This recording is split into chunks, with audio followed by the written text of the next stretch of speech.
For decades, manipulating a vehicle meant breaking a window or hot-wiring a metal steering column. Security was just keeping the doors locked. Today, a modern car is a rolling data center.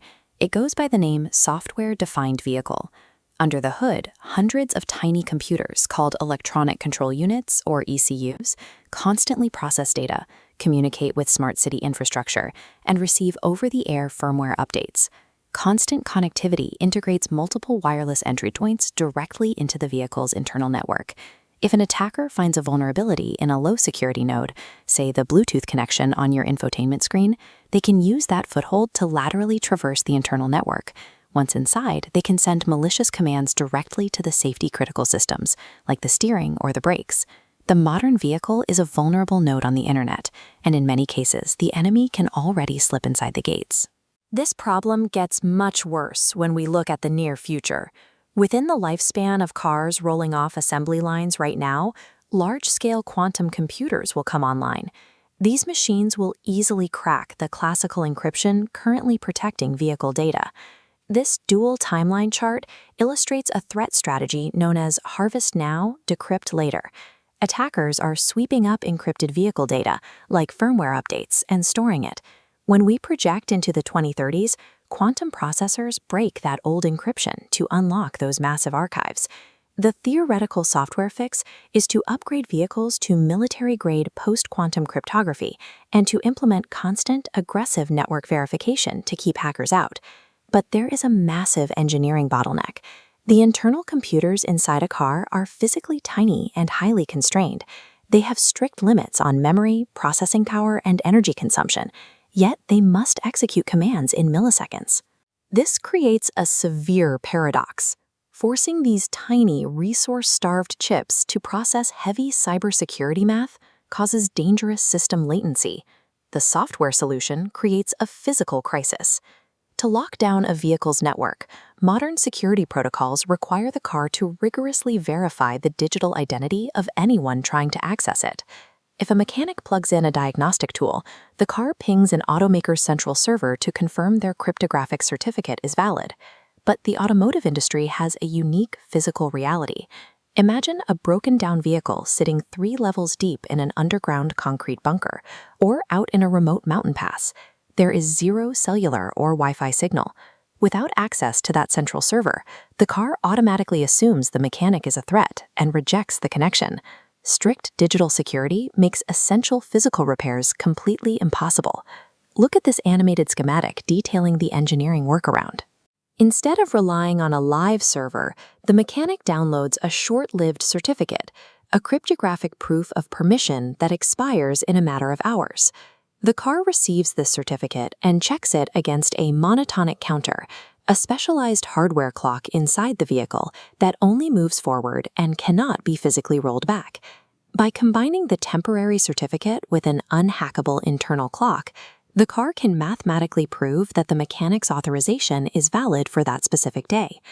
True automotive security must function seamlessly, protecting the vehicle even when it is completely severed from the cloud. Overcoming offline mechanics is difficult, but the transition to post-quantum cryptography presents a much heavier physical burden. To outsmart quantum computers, engineers have to use entirely different mathematical models, relying on complex lattice structures instead of simple prime numbers. This chart compares the physical weight of that math. The digital signature of a standard classical key is tiny, just a few bytes.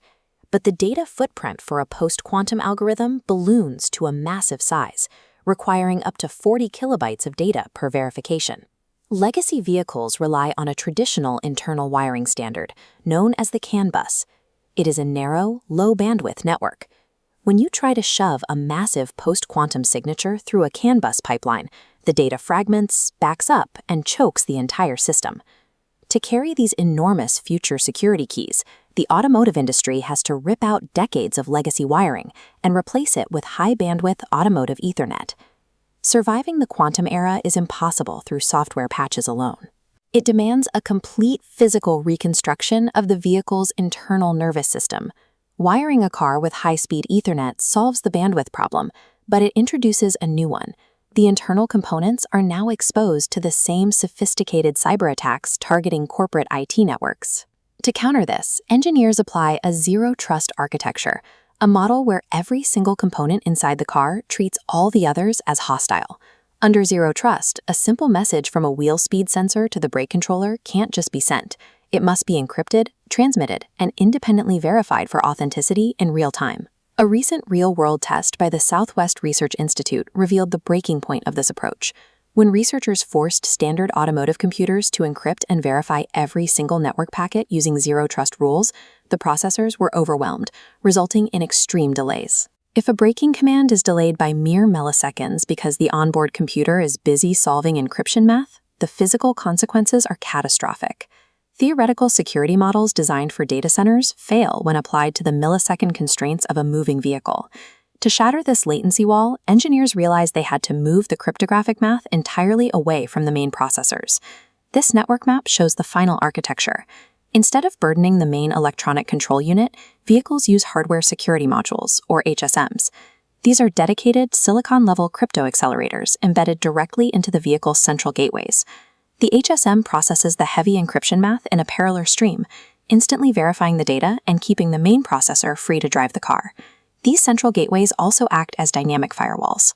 They enforce micro-segmentation, physically ensuring that a compromised radio or infotainment screen has zero hardware pathways to communicate with the steering column or brakes.